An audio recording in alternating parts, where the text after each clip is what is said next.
Velkommen til valgkampens sidste vælgermøde, der også er det eneste dansksprogede af slagsen.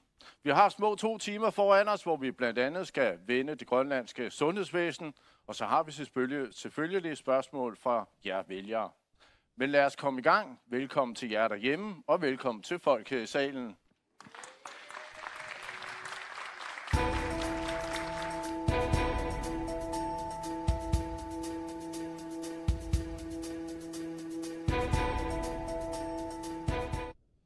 Og velkommen til kandidater fra de 7 opstillede partier. Vi er mange i aften. Det er da glædeligt for demokratiet.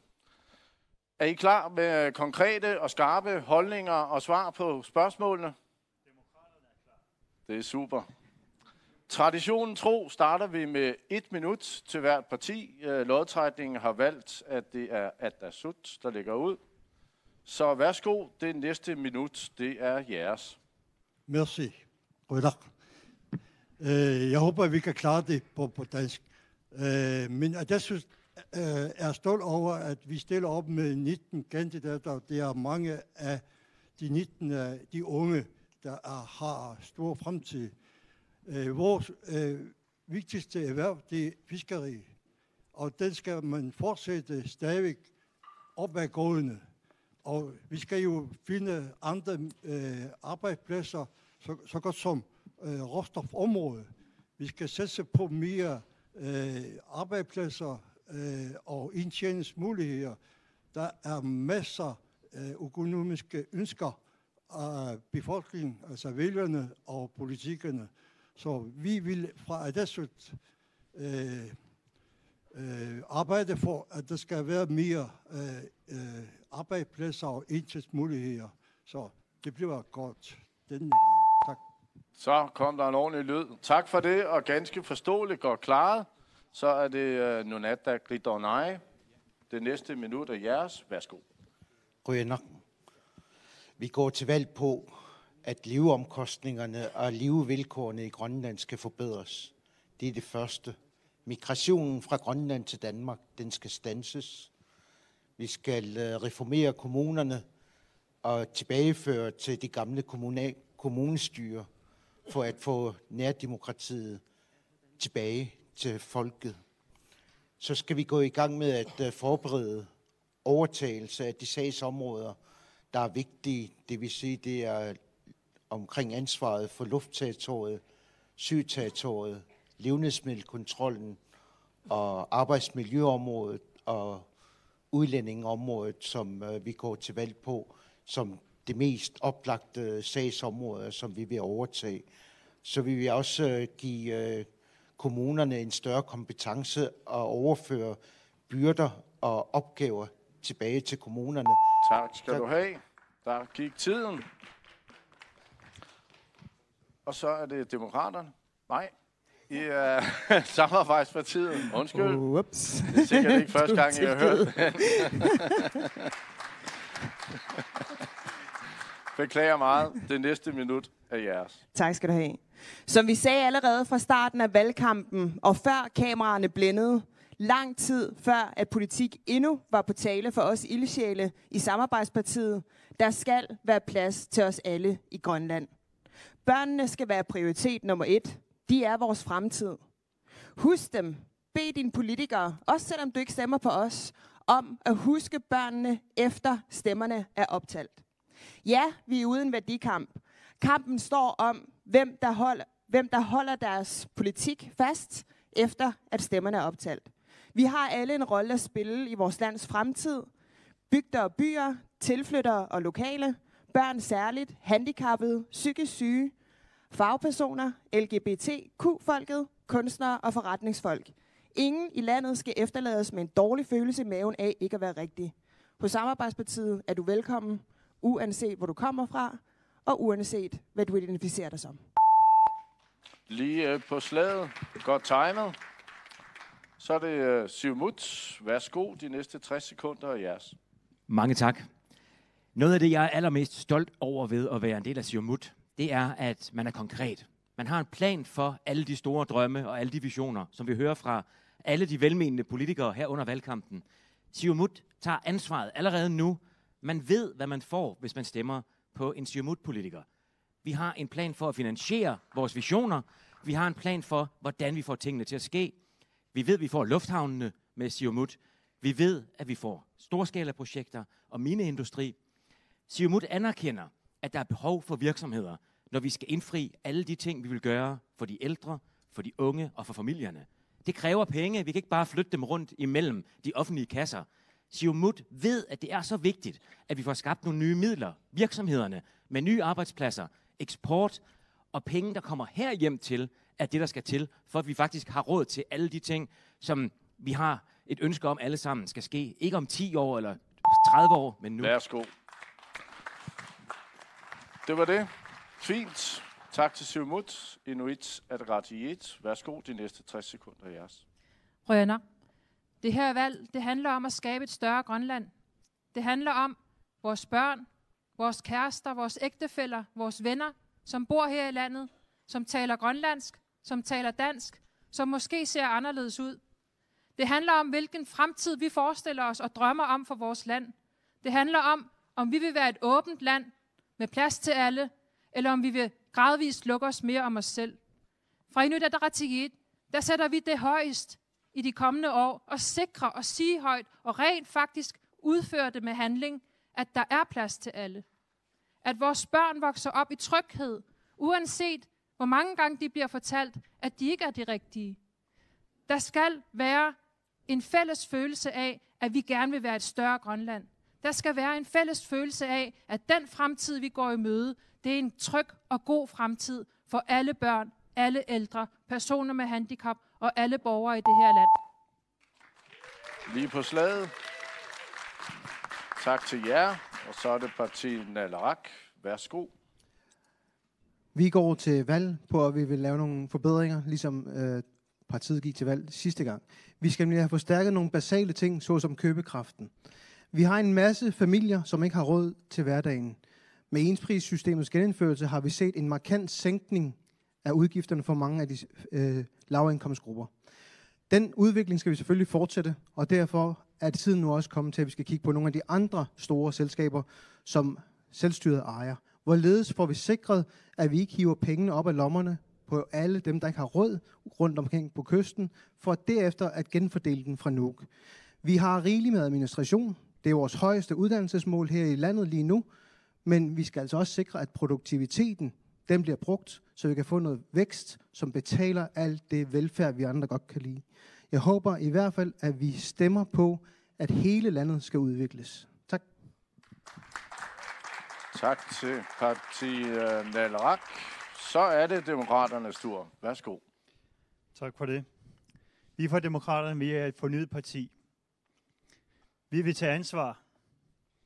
Vi vil gerne være med i regeringen, men husk lige på, ikke for enhver pris. Vi har nogle krav, der skal løses. Det er samfundsproblemerne. Udviklingspotentialerne, de skal udnyttes. Vi skal ikke kigge bagud. Vi skal have reel politik ind i Grønlands politik igen. Vi skal kunne se hinanden i øjnene og sige, det her, det har vi gjort godt. Politikken, det skal højdrejes, så folk skal have frihed og ansvar for deres eget liv. Den offentlige sektor, det skal slankes effektivt. Partitilskud, det skal ned markant.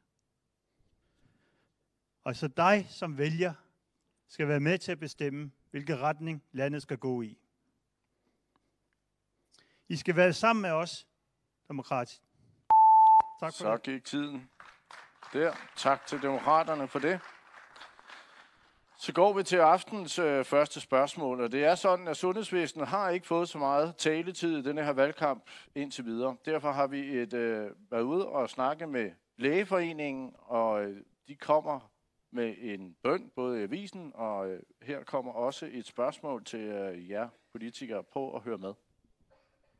Vi har haft en bekymringsskrivelse, et opråb til de kommende Inatsisartut-medlemmer i Sarmitsja og AG. Og vores spørgsmål er meget enkelt efterfølgende. Man taler meget om de penge og de midler, der bliver lagt i sundhedsvæsenet. Det er mange penge, og der skulle være nok af dem, når man hører dem omtalt til vælgermøder osv. Men hvis man sætter det i kontrast til andre lande, så bruger vi langt mindre af landets indkomst på sundhedsvæsenet i forhold til, hvad man gør i andre lande, specielt i de nordiske lande. Så vi har mange udfordringer her i landet. Vi vil meget gerne bruge flere midler direkte på patienterne, men mange af omkostningerne går til transport og så videre, blandt andet af patienter. En anden problemstilling er stor udskiftning af læger og sygeplejersker med videre. Og det kunne man måske undgå ved at forbedre deres omgivelser og deres vilkår. Blandt andet med en større bemanding, som gør, at deres store indsats også kunne blive omformet til mere produktivitet. Så mit spørgsmål, det går på, hvem af kandidaterne er villige til at give flere midler til sundhedsvæsenet og forbedre vilkårene? Fordi svaret er meget enkelt. Alle vil gerne gøre det bedre, men vi har brug for at vide, hvordan vil I gøre det? Godt. Sundhedsvæsenet er ifølge Lægeforeningen ved at drukne i opgaver.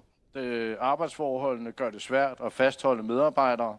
Mange stillinger står ubesatte hen blandt både læger og sygeplejersker, blandt andet fordi arbejdsforholdene ikke er særlig attraktive. De kan dermed ikke yde den service, som mange i befolkningen efterspørger, og det er de selvfølgelig ikke glade for. Lad os starte med Atassut. Hvad tænker I? Er flere penge til sundhedssektoren en vej frem? Ja, tak for spørgsmålet. Vi holdt vælgermøde forleden dag i bygden, og der har vi drøftet omkring sundhedsvæsen, eller der blev spørgsmål omkring sundhedsvæsen, og hvad angår kræftpatienter, det er meget alvorligt. Alvorligt selvfølgelig for alle parterne. Og der er nogle vælgerne, som vi gerne bidrage 1% skat, for at der skal have selvfølgelig prioritere det kræftramte, men også, hvad siger man, Junge Lak, det jeg hørte dig sige, I er sådan set klar til at sætte skatten op? Familie og alle de der nærmeste borgerne, det skal også til, om det skal til Rigshospitalet, det siger man nej til mange gange. Og så synes vi skal drøfte meget mere omkring sundhedsvæsen fremtid. Det har vi behov for. Så I er i hvert fald klar med en hjælpende hånd til sundhedsvæsenet? Ja, det synes jeg. Samarbejdspartiet, hvad tænker I? Altså vi tænker, hun nævner jo en række ting her, blandt andet så det her med, at der er så gode toner fra alle partier denne her gang, eller i hvert fald stort set alle partier, på at man får en velkomst uanset hvor man kommer fra, når man er tilflytter hertil med nogle kompetencer, som vi har brug for, er jo i hvert fald noget, der ændrer noget. Man kan også sige, at rekrutteringspolitikken i det offentlige kan man også gøre bedre i den anden ende. Altså det vil sige, hvis man rekrutterer fra Danmark, Norge eller Sverige, så sørger for, at man får lavet en kulturbro allerede da, når man skal til at ansætte folk, sådan at folk, som kommer hertil som tilflytter, har lyst til at komme tilbage igen i turnusordninger, og endnu bedre, at flere af dem kan vi få til at blive lokale, i stedet for bare at blive tilflyttere. Noget andet, som vi også godt kunne tænke os lige at pointere her, det er, at fagforeningerne i Sundhedskartellet faktisk måtte vente i 2 år på at få deres forhandlinger igennem. De underskrev deres nye overenskomst 2 år for sent med selvstyret. Det er i hvert fald noget, som medlemmerne heroppe kan gøre noget ved. Det er slet ikke i orden. Og så endelig så har vi også været ude at sige i dag i en replik, at vi godt kunne tænke os, at man lavede et fastholdelsestillæg eller et lokaltillæg, og at man løftede lønningerne for de her mennesker her. Vi ved godt, at det er et spørgsmål om, at arbejdsmarkedets parter også skal nå derhen. Pengene komme fra? Det vil jo selvfølgelig være det klassiske spørgsmål her. Ja, og sådan er det jo bare. Vi har jo været ude og foreslå rigsfællesskabet version 2.0, hvor vi beder om noget hjælp inden for rigsfællesskabet på nogle af de områder, hvor vi har brug for penge.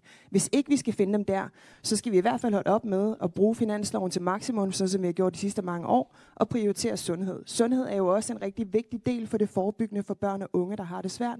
Så derfor så er det rigtig vigtigt, at vi får sat flere penge af til sundhedsvæsenet. Vitus Kujakitok, nu Natagridonaj. Hånden ud til Danmark, flere penge ind. Det må næsten være vand på jeres mølle, eller hvad? Vi går til valg på, at vi skal have decentraliseret sundhedsvæsenets service til byerne, hvor der er sygehus. Det er det første. Det næste er, at vi skal have forlænget åbningstider, hvor man kan henvende sig til sundhedsvæsenet. Det er det allerførste opgave, som vi ser.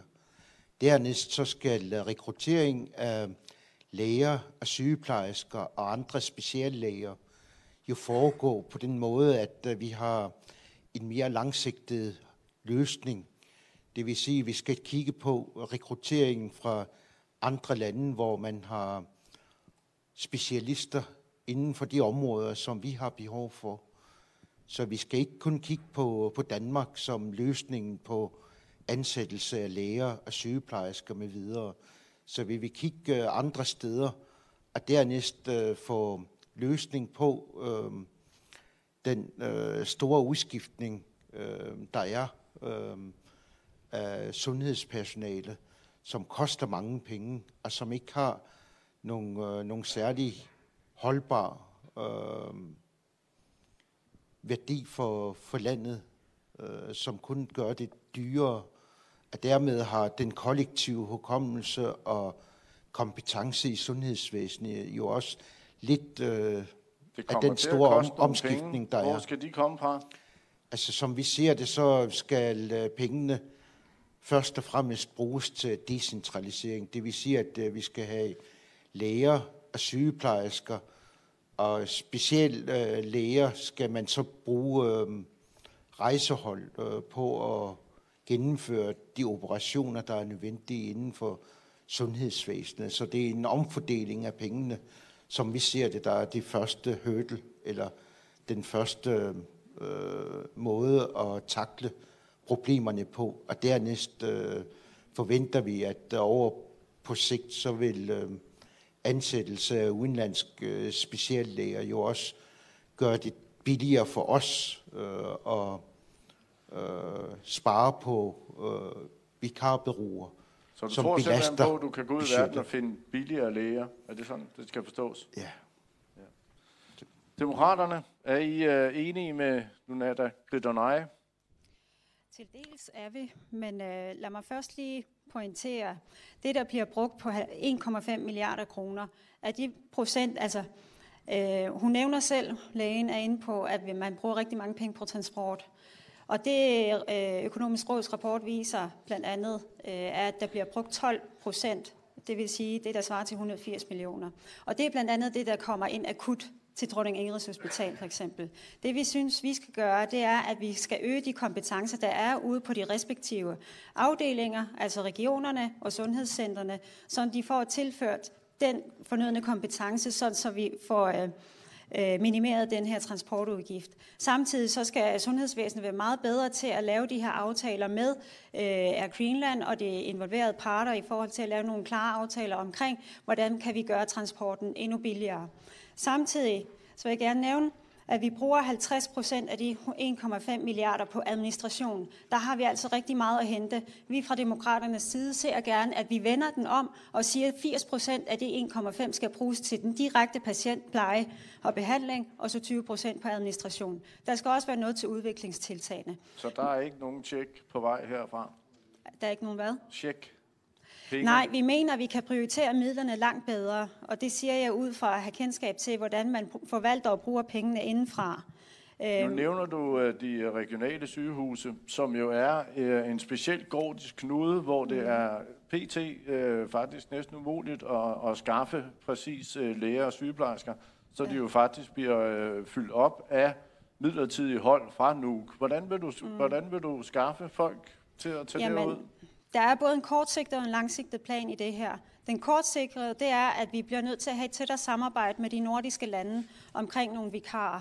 Det kan vi ikke gå udenom. Vi har kun været i stand til at uddanne 146 grønlandske sygeplejersker igennem 20 år, og der er altså 300 sygeplejerstillinger ledige. Så på kort sigt er det, vi bliver nødt til at prioritere. Men på sigt, så skal vi altså også gøre det lidt mere sexet at arbejde med mennesker. Vi bliver nødt til at prioritere, at det her, det har med mennesker at gøre, menneskeliv, og det skal vi bare gøre det til et attraktivt arbejdssted. Og jeg vil sige, der ligesom er et eksisterende, vi og... har et eksisterende fastholdelsestillæg, så det synes jeg ikke nødvendigvis løser det, fordi vi skal ind og kigge på arbejdsmiljø, og vi skal kigge på de dygtige og gode ledere, der er i stand til at fastholde de her kompetencer. Inuit Ataqatigiit, hvad tænker I om det spørgsmål? Er I klar med flere penge? Kan I se det, at Lægeforeningen har en pointe i det, de siger her? Det halvandet år, vi har siddet i naalakkersuisut, har vi taget et stort ansvar for sundhedsområdet, og vi har afsat flere penge. Jeg var for nylig, lige inden valget blev udskrevet, på besøg nede på psykiatrisk afdeling sammen med naalakkersuisut for sundhed. Og man kan jo tydeligt se, at de arbejdsforhold, der er, som jo også er de samme arbejdsforhold, vi byder patienterne, de bare slet ikke er gode nok. Vi har en psykiatrisk afdeling, hvor børn og voksne faktisk er i samme område. Det er slet ikke hensigtsmæssigt. Så vi kan ikke komme udenom, at der skal afsættes flere penge. Nu har vi så afsat flere penge til den afdeling og børneafsnit. Vi vil meget gerne afsætte flere penge også til at sikre, at de bygningsmæssige rammer langs hele kysten er bedre for de sygehuse, vi har. For det er nødvendigt. Vi kan ikke byde folk de forhold, vi viser i dag. Men jeg vil så samtidig sige, vi har en stor udfordring, som ikke kun handler om sundhedsvæsenet, for vi skal jo i gang langt tidligere. Rigtig mange af de sygdomme, vi har i dag her i samfundet, kan forebygges. Rigtig mange af de sygdomme handler om livsstil, handler om, at vi selv som personer tager ansvar, at vi hjælper hinanden, når vi kan se, at nogen er på afveje i forhold til deres sundhed, prikker til hinanden og skaber nogle forhold i de lokale samfund, hvor vi faktisk bliver sundere mennesker. Fordi det, der ligger helt fast, det er, at hvis vi ser på den meget lange bane, så knækker vi kurven i forhold til udgifter til sundhedsvæsenet, hvis vi forebygger langt mere, end vi gør i dag. Og det er vi nødt til også at have fokus på. Pengene igen. Hvad tænker I om Atasus forslag om at sætte skatten op med 1% for at have råd til det? Jeg mener ikke, det er den vej, vi skal gå, men vi er nødt til at prioritere, og det har vi jo gjort de seneste halvandet år. Og vi kan se, at det fortsat er nødvendigt at prioritere i den retning, så vi sikrer et bedre sundhedsvæsen, end vi har i dag. Vi vil også gerne ind og se på den regionalisering, der er foregået, eller den reform, der har været, og styrke lokalt igen. Men vi kan ikke komme væk fra, at de specialister, vi har brug for, de er nødt til også at have et fagligt arbejdsmiljø, hvor de rent faktisk kan få styrket deres områder. Og der betyder altså, at vi er nødt til at have store hospitaler, som vi har her i Nuuk, og vi er nødt til at sikre, at der er det faglige miljø, så man kan udvikle sin viden. Men altså, vi skal ind og arbejde med arbejdsmiljøet, både de fysiske rammer og de mentale rammer, så vi sikrer, at folk også bliver i jobbet. Partii Naleraq, hvad tænker I? Kommer vi udenom en større check til sundhedsvæsenet? Jeg mener, vi ved jo også alle sammen, at der er en større ældrebyrde på vej. Det kommer ikke til at blive nemmere, og hvis det er allerede svært. Og vi skal også huske skolerne, de unge, børnene. Vi har rigtig mange udgifter, det er nemlig helt korrekt. Hvis vi lige deler hendes spørgsmål op i to. Det ene, det var specifikt på transport. Der har vi et kæmpe problem fra siden politikerne begynder at lege med, hvordan får vi gjort det billigere. Så tror jeg, der er rigtig mange, der har oplevet, at det er blevet billigere nogle steder, men ikke generelt. Det har ikke noget med vores politikere at gøre som sådan, men den måde, vi skaber rammerne for infrastrukturen. Fordi som politikere, jeg tror, vi alle sammen er interesseret i at sørge for den bedste mobilitet i landet, også til den bedste pris. Og det kræver altså også, at vi er nødt til at have en dialog om, hvordan gør vi det her. Det gør vi ikke nødvendigvis ved at bygge store lufthavne, for eksempel. Det gør vi ved at lave en bedre sammenhængende infrastruktur. Og som Michael Rosing også tidligere har efterlyst, det kræver altså langsigtet planlægning. Det er ikke noget, vi skal lave fra i dag til i morgen, og så hjælper vi 3 byer, men glemmer resten. Det er den ene del af det, med mobiliteten, som vi skal sikre rammerne for. Den anden del, det er, når vi kan begynde at planlægge langsigtet, så kan vi også begynde måske at lytte til de læger og de lægeforeninger, som konstant prøver at få politikere i tale og sige, hvordan løser vi blandt andet, som du nævnte før, manglen på læger i de regionale sygehuse. Der har vi for eksempel hørt fra lægernes side, de godt kunne tænke sig at få centraliseret ansættelserne igen, så man får turnusordninger. Jeg kan som politiker ikke stille mig op og sige, sådan her skal I arbejde. Men jeg kan love jer for, at vi lytter til dem, der foreslår, hvordan det skal gøres, for det er dem, der ved det bedst. Meget fornemt. Siumut, hvad tænker I? Ja, fra Siumuts side vil vi gerne se, at vi har en finansieringsplan, hvor vi har en del til den kortsigtede fremtid, og så langsigtet fremtid. Jeg vil først begynde med at sige, at vi skal finde pengene. Og fra Siumuts side vil vi gerne sige, at vi gerne vil finde pengene udefra. Det vil sige, at vi bringer mere turisme. Vi skal i gang med turismen. Vi skal i gang med forædling af fiskeri, så vi får mere råd til at behandle vores patienter. Men samtidig skal vi også kigge på den langsigtede plan. Befolkningen er nødt til at kigge på deres selv, vi selv individuelt, og se, at vi har brug for en mere sundere livsstil, end vi har i dag. Der er så mange livsstilssygdomme, der binder fremtiden med store økonomiske konsekvenser. Det er det med vilje, der kommer det der sygdomme. Men jeg vil det gerne er jo rimelig lang tid ude i fremtiden her, og sundhedsvæsenet står allerede nu og siger, at de er ved at drukne. Hvad er I parat på til at gå ind og kigge på det? Det er derfor, vi gerne vil investere i nogle lufthavne, så pengestrømmen kommer ind, bidrager til det grønlandske befolkning, så vi får mere rådighed til at give sundhedssektoren, socialsektoren, kommunerne og andre steder med lidt mere økonomi, større økonomi ind i landet. Og så vil jeg gerne sige, at om 7 år, så har vi brug for yderligere 800 millioner til de sygdomme, man har i dag. Det er jo derfor, vi er på tværs af partierne nødt til at finde penge der. Og jeg kan godt se, at alle partierne viser viljen, men vi skal også vise viljen efter valget. Vi skal finde penge, og de penge har vi brug for de ældre, og så for de unge. Så hvis sundhedsledelsen kommer, så vil I gerne sætte jer ned og snakke med dem? Ja, det er jo derfor, vi siger, at vi investerer i nogle lufthavne, vi udvikler økonomien, så vi har råd til det. Og det lyder også til, at det vil flere af andre. Så vi stopper den her. Vi har sikkert mange spørgsmål. Jeg tror, min kollega Kenneth Elkær, som står herude, han måske er klar med et spørgsmål. Værsgo. Det kan du tro. Jeg har fundet Dorte C. Christiansen her, som har et spørgsmål omkring pædagoger. Ja, tak. Jeg kommer fra Borgersalsugatufien. Ifølge de sidste nye tal fra april 2015 fra Nøltin Borgersalsugatufien viser, at der er stor akut mangel på pædagoger i vores land. Over halvdelen af de normerede stillinger er ubesatte, og de går ud over de sociale arbejde, handicappede børn og de børn vi arbejder med i dag- og døgninstitutioner. Vi må stå sammen om at løse disse massive problem. Vi vil arbejde for at forbedre dette problem, og hvem vil arbejde for, at deres lønvilkår bliver bedre. Den akutte mangel på pædagoger og arbejde med at forbedre deres vilkår ønskes indarbejdet i en koalitionsaftale. Hvem vil arbejde for det?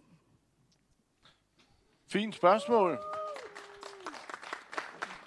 Og tingene begynder at hænge lidt sammen her, fordi det er jo ikke kun sundhedsvæsenet, der står og mangler arbejdskraft. Det har længe været en sandhed, at der mangler pædagoger. Lad os starte lidt anderledes her. Vi kan jo starte med Naleraq. Hvad tænker I? Hvad kan man konkret gøre for også at skaffe flere pædagoger til vores daginstitutioner? Kasti? Tak for spørgsmålet, Dorte. Og vi ved godt, at der er stor mangel på forskellige ting. Læger, psykologer, pædagoger og lærere for eksempel. dels ligger problemet i, at lønnen er alt for lav, og vi må prøve at se på lønniveauet, om det kan sættes op. For eksempel i rigsfællesskabet er den lønforskel omkring pædagoger omkring 7.000 kroner, eller hvis vi kigger på anstaltsbetjente, det har også et lønforskel omkring 5.000 kroner. Så vi vil meget gerne se lønforskellen i Naderak og eventuelt sætte lønniveauet op, så akut mangel kan forbedres på den måde.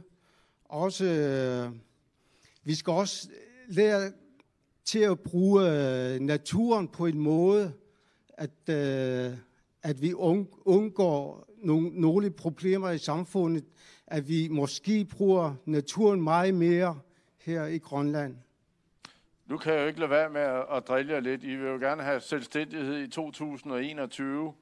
Og her hører vi jo både, at der er et sundhedsvæsen, der skal have nogle ressourcer, og vi mangler også nogle pædagoger. Begynder det ikke at være svært at holde fast i de her ting, I har meldt ud omkring også selvstændighed? Der er mange områder at se på. Ja, der er mange forskellige ting, der skal tages op.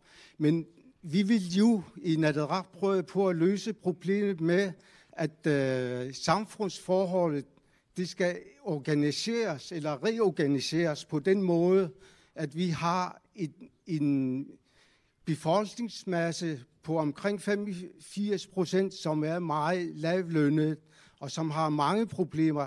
Det er de folk, vi gerne vil prøve at flytte op, så at de får et bedre livsvilkår i hjemmet, i arbejdet, bolig og uddannelse. Men er det ikke svært at gøre samtidig med, at man så vil have selvstændighed i 2021 og står med en kæmpe regning der også? Selvfølgelig er det en kæmpe opgave, vi skal løse sammen. Det er ikke kun Naderaks problem, det er hele Grønlands problem, vi skal arbejde med der. Men det kan godt lade sig gøre. Det håber vi. Det tror vi, ja. Fint. Samarbejdspartiet, kan I nu komme med nogle konkrete forslag til, hvordan vi kan skaffe flere pædagoger?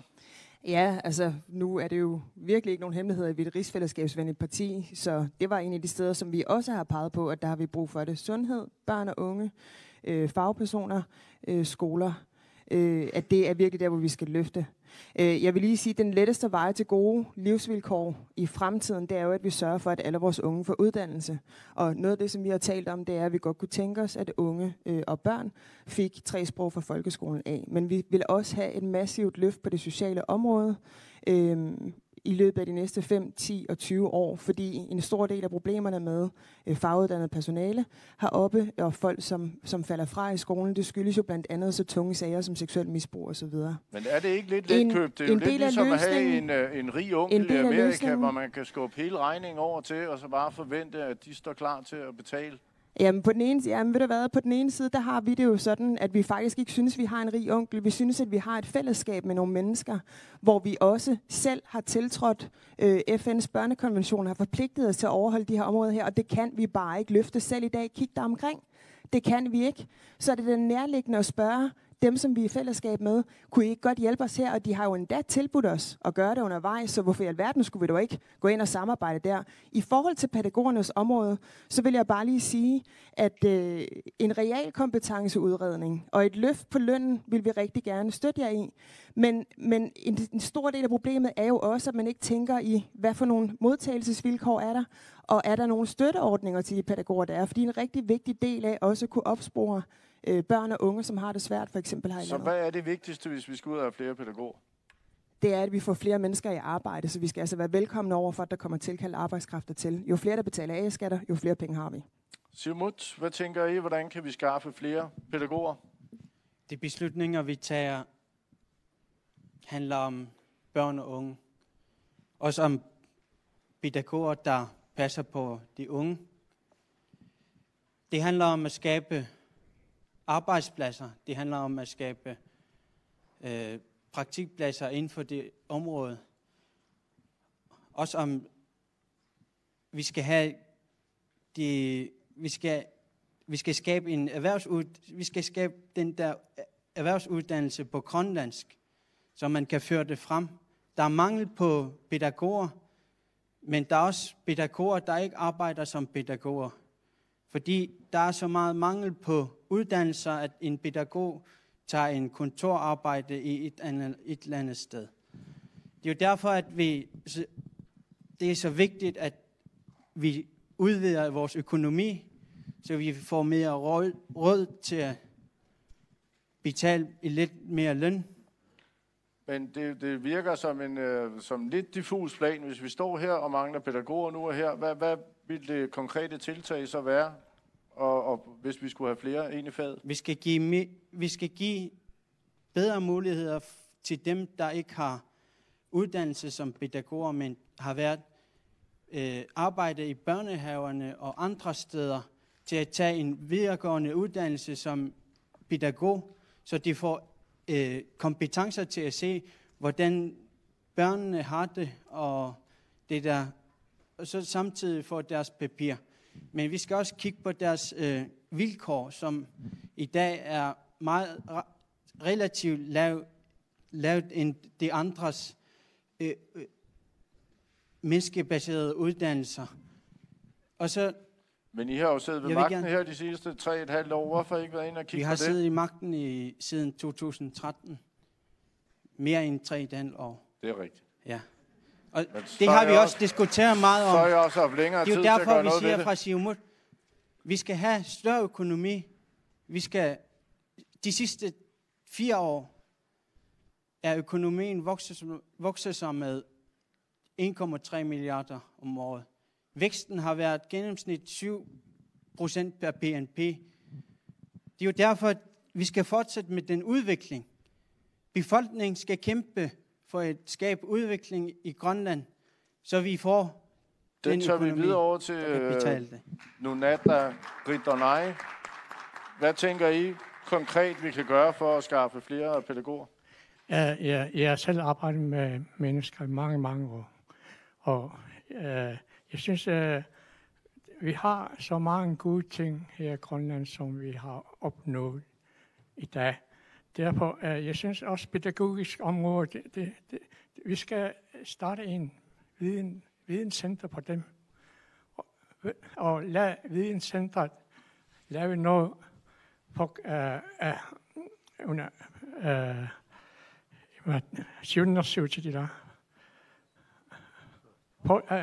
lad videnscentret lave forslag for os, at hvordan vi skal udvikle igen pædagogisk her i Grønland, også for deres løn.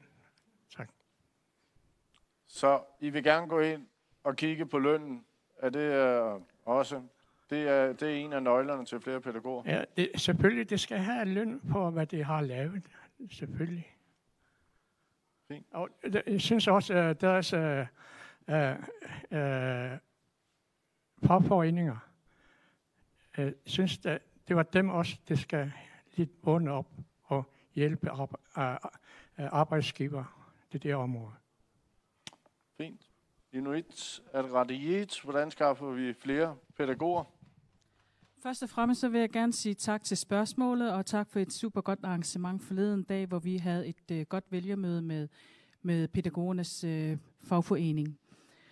Og jeg vil først sige, vi kan ikke bede nogen børn om at sigte mod stjernerne, uden at have et fast livsgrundlag. For det første. Og så synes jeg også, at det er på tide, at vi ser på pædagogerne ud fra nogle helt andre øjne, end dem vi er vant til. De fortjener en langt større tak og respekt, og en langt højere status i vores samfund, for de tager sig rigtig meget af vores børn til dagligt, i alle henseender. Men hvis vi skal ind og løse det konkrete problem... Vi skal sikre os, at vi skal sikre bedre løn, og vi skal sikre bedre fysiske forhold for pædagogerne. Det er jo en af årsagerne til, at rigtig mange ikke arbejder med deres fag. Der er en anden ting mere, det er, at pædagoguddannelsen er en kvindefag. Der er et ligestillingsproblematik her, som vi er nødt til at gå ind og kigge på. Pædagoguddannelse skal være attraktiv for begge køn. Og vi har brug for mandlige pædagoger her i landet.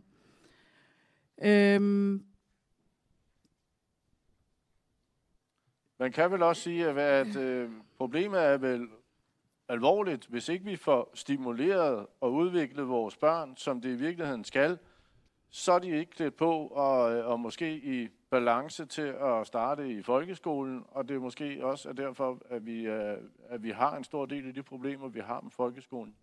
Jamen, vi skal i hvert fald sikre os, at vi får afsat midler. Vi har allerede fået afsat midler, og det er 16 millioner kroner til decentral pædagoguddannelse. Og vi skal sikre øget specialisering i uddannelserne for at sikre, at børnene får den rigtige pasning. Nu var Siumut inde og sige, at de vil gerne have en økonomisk udvikling, der skal betale det her. Hvad tænker I, hvor skal pengene komme fra? Jamen, det her det er en prioritering. Vi har ikke råd til at spare på børneområdet. Hvis vi snakker tidlig indsats i forhold til børnene, så er vi også nødt til at sikre os, at børnene har de rette rammer. Det koster. Det var også prioritering før. Der er mange ting, der skal prioriteres. Ja. Er der sut? Ja, tak for spørgsmålet, men inden jeg svarer på spørgsmålet, jeg vil lige citere, eller hvad angår sundhedsvæsen og skatteprocent på 1%. Det er ikke dertil, som Adassa mener, men det er en vælgernes ønsker med eventuel stigning af 1%. Okay. Jeg vil lige rette den der. Men hvad angår, når vi snakker om børnemisbrug, problemer med familieliv og mange andre ting, hvad angår manglende af pædagoguddannelse og ønske om mere løn. Det skal være plads til, at politikerne skal bane vejen for med organisationer, med at det skal effektivisere deres ønsker. Jeg synes, det er store behov, og der er selvfølgelig stadig mange uddannede, der arbejder i børnehaver og andre steder. Så vi skal arbejde for at støtte på den spørgsmål. Godt sat. Vi skal nå nogle spørgsmål i aften, så vi nøjes med den der ene runde, fordi skal vi have nummer 2 på, så skal der være nummer 2 for alle partier, og så tager det rigtig lang tid. Jeg tror, min kollega Kenneth er... I har ikke svaret. Så skal vi have jer med. Det beklager jeg. I er blevet så mange, at det er svært at få styr på dem alle sammen. Jamen tak. Værsgo. Først og fremmest tusind tak for spørgsmålet. Det er et meget relevant emne, du kommer op med. Og det er rent faktisk sådan, at Demokraterne stillede et forslag om at give pædagogerne et lønhop allerede i 2017 under finanslovsforhandlingerne. Der var det IA, der sagde nej til det her forslag. Men her for et par dage siden, da vi samles til et vælgermøde, så gav vi alle sammen hånden på, at vi skal have gjort lønnen mere attraktiv. Når det er sagt, så ved vi også, at vi mangler 388 pædagoger. Det er rigtig, rigtig mange, og der bliver kun uddannet cirka 20 om året. Så vi bliver nødt til at gå ind og kigge på, hvad er det for nogle vilkår, de her pædagoger arbejder under. Det er altså børns vilkår, vi snakker om her. Og det er rigtig mange børn, der lever et liv med traumer. Det er der, vi skal træde ind allerede med tidlige indsatser og familiecoaches, som vi også tidligere har været inde over under andre vælgermøder, hvor vi griber massivt ind netop for at aflaste og hjælpe pædagogerne i de arbejdsvilkår, de har. Nu var jo rimelig kontante før. Der skulle omprioriteres. Hvor tænker I, pengene skal komme fra? Jamen, vi tænker, at allerede forfatningskommissionen, der har vi rigtig mange millioner at hente der. Der er også ruttet med partistøtte osv. Vi bliver nødt til at prioritere de midler, vi har i landskassen, for at realisere de her drømme om at gøre vores børn rustet til et samfund videre. Så pengene er der, de skal bare bruges anderledes. Præcis. Så springer vi til et spørgsmål. Værsgo, Kenneth. Ja, jeg har fundet Lena Heilmann, som har forberedt et spørgsmål hjemmefra. Ja, det er et spørgsmål til alle partierne. Vi er fra Berettigelsesfiguris forening for de uddannede ansatte i tandklinikker i hele Grønland, som er medlem og lavlønnede. Vi arbejder med forebyggelse oveni og stræber efter politiske mål. Der blev lagt op på arbejde. Det vi vil høre, er, det er, hvem af partierne vil arbejde for, at de får en løn og bedre vilkår, som passer til deres ansvar og uddannelser. Jeg håber, det er forståeligt. Hvad var det for en gruppe, sagde du? Det er foreningen for Kirut, altså vi er Berativ Kirut, det er så hjemmehørende ansatte, som arbejder under tandklinikker. Okay, altså tandteknikere, tandplejere og klinikassistenter.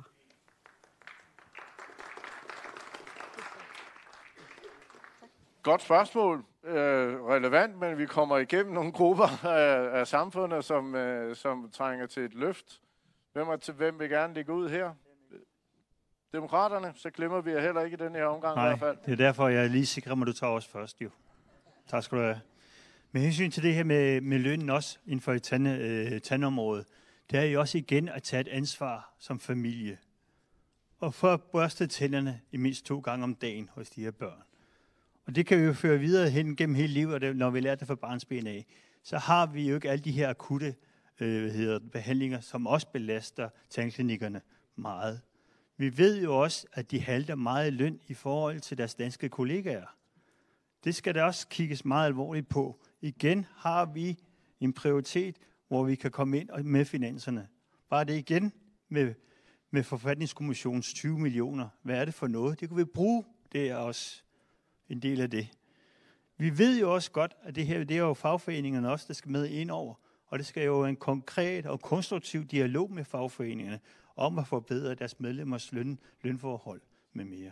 Så børste nogle tænder og ud med den der forfatningskommission, så har vi penge til det. Der har vi en hel del penge. IA, den får I lige over til jer. Forfatningskommissionen koster børnenes tænder, havde jeg nær sagt, men deromkring.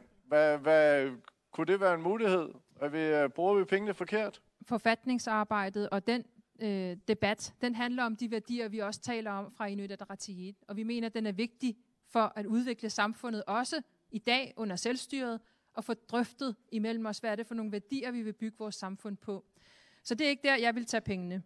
Men jeg vil gerne love helt højt og tydeligt, at sætter vi os for bordenden efter den 24. april, så vil vi sikre, at når der er forhandlinger, overenskomstforhandlinger, så går vi ind og styrker forhandlingsparterne, sådan så der er en mere lige styrkeforhold. For det er jo det problem, vi så med pædagogernes forhandling. Vi er rigtig kede af, at pædagogerne ikke fik højere løn. Og det har vi lært af. Vi vil gå ind og sikre, at der er et mere lige styrkeforhold, fordi det er nødvendigt at holde fast i trepartsforhandlingerne. Det er nødvendigt at holde fast i, at man overlader overenskomstforholdene til forhandlinger. Den model skal vi ikke pille ved. Og så vil jeg så sige, det er meget, meget vigtigt, når vi arbejder med de her forskellige specialiseringer. Lidt tilbage til pædagogerne. Ingen nævnte det. Der skal være en øget specialisering, fordi når vi sidder ude og ser, hvordan arbejdet foretages i de forskellige døgninstitutioner på de forskellige arbejdspladser, så mangler man redskaber. Så hele vejen rundt i forhold til det, der handler om mennesker, der er vi nødt til at sikre en øget specialisering. Men jeg vil igen lige understrege det, som min kollega her har sagt. Det handler faktisk også om et ligestillingsspørgsmål. Det handler om de fag, som traditionelt er kvindefag. Dem har man ikke lykkes med at få løftet i løn. Og det er et samfundsmæssigt kønsligestillingsspørgsmål, som vi er nødt til at gøre op med. Og kvindefagene skal også op i løn. Omprioritering. Er det korrekt? Vi skal skabe vækst til velfærd, Mikkel. Okay. Det er det handler om. Siumut.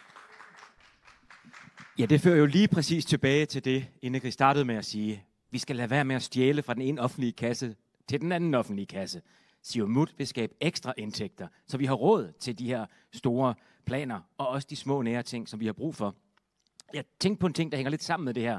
Det er vores ældrepolitik. Jeg hørte tidligere en, der sagde, at vi har en ældre byrde foran os. Siumut ser det som en ældre værdi, der ligger foran os. Mange af de ældre mennesker, der er, har faktisk mange ressourcer. Dem kan vi bruge til noget. Der bliver frigivet hænder. Siumut vil lade de ældre arbejde ved siden af deres pension. Det vil sige, at vi får flere hænder, der kan komme ud, varme hænder, der kan hjælpe. Det hjælper ikke lige tandplejerne, men det kan hjælpe de pædagoger, vi talte om lige før. En anden ting er, at vi kan ikke sætte lønnen op måske her og nu, der er overenskomster osv., men Siumut har også været ude nu og sige, at vi skal have et beskæftigelsesfradrag. Det hjælper de lavest lønnede. Så vi har løsninger, konkrete løsninger. Men vi skal ikke bare tage pengene fra en offentlig kasse og over en anden. Men hvor skal hænderne komme fra? Jamen blandt andet den ældre gruppe af ældre, som nu bliver beriget med, at de kan arbejde ved siden af deres pension. Og så mere uddannelse. Siumut har en meget aktiv uddannelsespolitik. Blandt andet vil vi uddanne folk i moduler. Det er ikke alle, der kan overskue og skulle uddanne sig hen over 7, 8 eller 10 år. Vi har et oplæg meget konkret på, at vi vil uddanne folk i moduler, tempi, så man måske starter som ufaglært, så tager man et kursus eller et forløb, og hen over måske 10 eller 15 år på arbejdsmarkedet, så ender man med en høj uddannelse. Men det er ikke noget, man står og ser i et stort hug. Vi skal hjælpe folk igennem. Martin Alarak, hvad tænker I? Hvor skal vi skaffe flere? Vi er lidt tilbage til vores åbningstal. Ensprissystemet ved dens genindførelse, det blev billigere for alle. Og det lyder meget flot i en politisk valgkamp at fremhæve det. Det er noget, som hele koalitionen var med på. Det er noget, som politikerne var med på. Det konkret betyder, det er 150 millioner besparelser om året. Og hvem gavner det? Det gavner primært selvfølgelig store virksomheder, som lever i fiskeindustrien for eksempel, hvilket stimulerer væksten også. Men det gavner også dem, der ikke har så mange penge. Det vil sige lavtlønsindkomstfamilierne. Og vi kan ikke gå ind og påtvinge. Jeg er fuldstændig enig med det, Sara siger. Vi skal ikke blande os direkte i en overenskomstforhandling. Men det, vi kan gøre som politikere, det er at sørge for, at købekraften bliver bedre. Vi skal også sørge for at understøtte det, så det bliver ligeværdige parter fra der, hvor vi kan. Og vi har set eksempler på, for eksempel en organisation som Djøf kontra AK. De har meget forskellige vilkår. Der er decideret lønforskel, selvom de laver det samme arbejde. Jeg skal lige være sikker. Ensprisreform, vil I have den genindført, eller have den... Den blev genindført her 1.1. 2018. Og det kan betale for det her? Nej, det var for at illustrere, hvordan vi skaber nogle besparelser i samfundet, som kommer dem til gode, som faktisk ikke tjener så meget, som mangler den der ekstra lønindkomst. Så i stedet for, at vi bliver ved med at love, at de får mere og mere i løn, så lad os finde de der besparelser i samfundet, hvor vi kan. Blandt andet det, som vi også har været ude at sige lidt, vi kigger på internet, det er noget, der er virkelig godt til at brede viden overalt i verden. Det skal vi også sørge for, at det bliver billigere. Vi skal sørge for, at vi kan gøre det, vi kan med vores selvstyrede virksomheder. Så hvis vi lige vender tilbage til den konkrete problemstilling, hvordan kan vi skaffe bedre vilkår, flere tandteknikere, tror jeg det var? Jeg tror, der var spørgsmål, det var vilkårene for den, og det er jo så der, hvor jeg siger, at vi kan ikke love den bedre løn her og nu, fordi det er trepartsforhandlinger. Men vi kan i hvert fald sørge for, at vi kan skabe rammerne for de penge, de får. Der skal de ikke aflevere så mange tilbage til selvstyret gennem el og vand og tele. Samarbejdspartiet. Ja, jeg vil godt lige sige, at ensprisreformen koster jo altså penge. Den har jo ikke sparet penge. Når det så er sagt, så er en af de steder, hvor man langsigtet kan tænke på, hvordan man styrker vilkårene, det er, at politikerne sørger for, at det ikke kun er i valgkampe, at man står her og er enig med alle de faggrupper, alle de mennesker, der har problemer, alle de der ting, men man også rent faktisk går på kompromis og er ærlig over for befolkningen efter valget, når man indgår langsigtede aftaler, ikke flip-flopper frem og tilbage på sin politik. Vi er nødt til at lave en hel masse langsigtede brede forlig, som sikrer, at vi får løftet alle de her områder her bid for bid. Min mor var selv klinikassistent i slutningen af 70'erne og i starten af 80'erne, og dengang der havde de langt bedre vilkår og havde også et meget bedre fagligt miljø. Til det konkrete punkt omkring klinikassistenter og sådan noget, så er det helt sikkert, at vi gerne vil støtte de trepartsforhandlinger, der blev talt om her tidligere. Men det er jo også sådan, at vi kan gøre rigtig meget ved forebyggelse. Og noget af det, jo tidligere vi sætter ind, uanset om det er ved pædagoger, om det er ved læger, om det er psykiatere, psykologer osv., jo tidligere vi sætter ind i menneskers liv, jo bedre en investering er det. Så kampagner, sundhedskampagner og forebyggende kampagner er også rigtig vigtige. Sidst, men ikke mindst, tilbage igen til lidt en traver. Vi er nødt til at lave nogle rotationsordninger og nogle turnusordninger, for det er svært at skaffe tandlæger, det er svært at skaffe psykiater, det er svært at skaffe psykologer i hele Norden. Så altså så er vi nødt til at lave nogle turnusordninger, forhåbentlig med nogen, der har lyst til at blive ved med at komme tilbage og gøre det så rart at være her, når man arbejder menneskeligt, at de har lyst til at blive boende her. Vitus, hvad tænker du? Som vi siger det, så er det jo et spørgsmål om finanslovsforhandlingerne, om vi vil afsætte flere penge til tandplejeområdet. Tandplejeområdet omfatter 5% af sundhedsvæsenets samlede udgifter. Af dem går 54,5 millioner kroner til lønninger inden for tandplejen. Så det vil betyde, hvis vi skal give løft på området, så handler det jo først og fremmest om op til 5 millioner kroner. Det penge kan man diskutere, om det er noget, som kan indgå i forhandlinger om finansloven. Men vi kan ikke give garantier på, om hvilken del af personalet inden for sundhedsområdet, der fortjener en bedre løn. Jeg tror, at som vi tidligere har sagt, så skal vi have kigget på udgifterne til vikarbureauer som det første sted, som vi bør kigge på, om det er noget, vi kan spare, og så give bedre løn og ansættelsesvilkår til de fastansatte. Det er et oplagt sted at kigge på, nedbringe udgifter til kortsigtede løsninger og give højere løn og bedre ansættelsesvilkår. Det er den eneste vej, som vi ser det inden for sundhedsområdet, som er meget oplagt. Fint. Er der slut? Hvad tænker I her? Vi tænker på, tak for spørgsmålet. Vi tænker sådan, at vi skal forhandle med foreningerne i alle foreninger her i Grønland, som har lavet lønninger. Vi vil arbejde for dem, som har lav lønning her i hele Grønland. Derfor vil vi prioritere med økonomi her i Grønland. Tak. Fint. Ved du hvad? Nu er klokken næsten halv, og det betyder, at vi tager 10 minutters pause, hvor kandidaterne får mulighed for at skifte ud, og så kan vi også, det er varmt i studiet, lige få lidt luft og lidt vand, og så vender vi tilbage om 10 minutter. Så pause. Vi vender tilbage på gensyn.